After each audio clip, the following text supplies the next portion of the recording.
Is the Sony ZV-1F a good camera for beginners? I'm filming on it right now.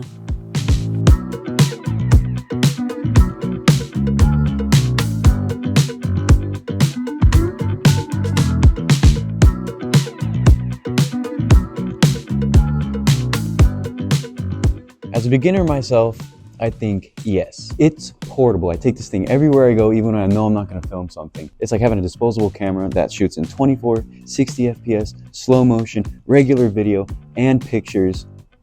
Rechargeable. I'm just saying, it's convenient. Should we do a drop test? It also has good audio. It's not the best audio. You're not going to get the best audio on the planet. But if you use it, you're going to be able to hear yourself clearly, and it's not going to sound like a cheap lavalier. Now, it's not the best if you're like 10 feet away from the camera, because watch this. I turn the lav off, you can probably barely hear me. I have to speak a little louder so the camera picks it up. But if you need to just take it out and explain something or talk to the camera real quick, it's really good for that because it's a vlogging camera. It's meant to be like 2 or 3 feet away from your face. So it'll pick up pretty good audio and you won't need an external mic. All right, Aiden, we get it, but how much does it cost? What a great question. I mean, it's cheap, but not cheap, you know? I've seen these things going from anywhere between $400 to $600. If not, it's gonna be like low 400s, and they're usually cheapest at Amazon or Best Buy. And now I'm gonna show you the bad parts. Battery life. Pain in my ass. I don't know if it's just a beginner mistake, but I used to just close the lens and not turn the camera off. Turns out that wastes a lot of battery. But even when I do turn it on and off constantly, it's like the battery still drains. You'll want to get some extra batteries later down the road. I think I got like a 2-pack for 30 bucks off Amazon. I mean, are they shit? Yes. Can I now film for 2 more hours? Yes. And maybe an extra SD card if you're like me and you do 3,000 retakes. Something else I don't like. It's just kind of hard to get a good long shot. I've had so many video ideas that start off with this epic establishing shot, and then when I go to shoot it, it looks like an iPhone 6 on max zoom. In other words, it's not the best quality. I mean, it is meant for vlogging though, and that's more like mediums and close-ups. Yeah. Why do I do this?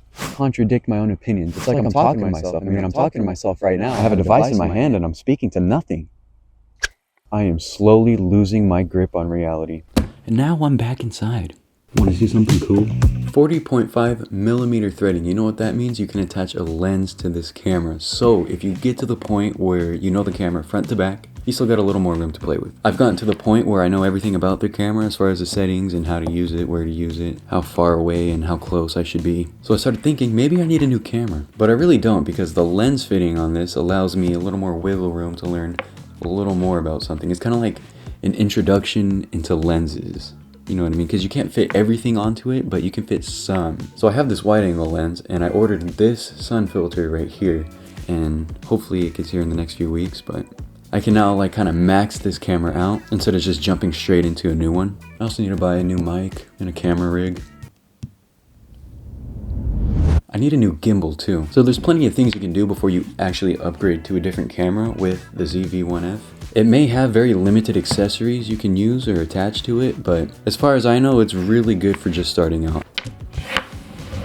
So yeah, overall, I think this camera is going to be really good for you if you're just starting out and you've never shot on anything but an iPhone. It'll introduce you to things, because I thought I was going to get another camera, but then I realized, hold on, it has a threading, maybe I can put a lens on this. And then I started diving a little deeper: camera rigs, microphones, gimbals. If I had to sum it up all in one go, under 30 seconds, I'd say it's very portable, very durable and compact, easy to shoot with, the audio's decent. Hi, my name is Aiden Flores, and today I'm filming on the ZV-1F. It's not the best audio, but you gotta work with what you got sometimes, you know? And if you really take care of it, I guarantee this camera will last you forever. I've only had it for 6 months, but it's still in pristine condition because I take care of it. Definitely get an extra set of batteries, either when you pick it up or you're ordering it. Get a cheap battery set. It doesn't have to be anything big. If you're gonna start off and you're getting serious about it, get the ZV-1F. It's nice and cheap, $400 to $500. You won't be out much. And thanks for watching.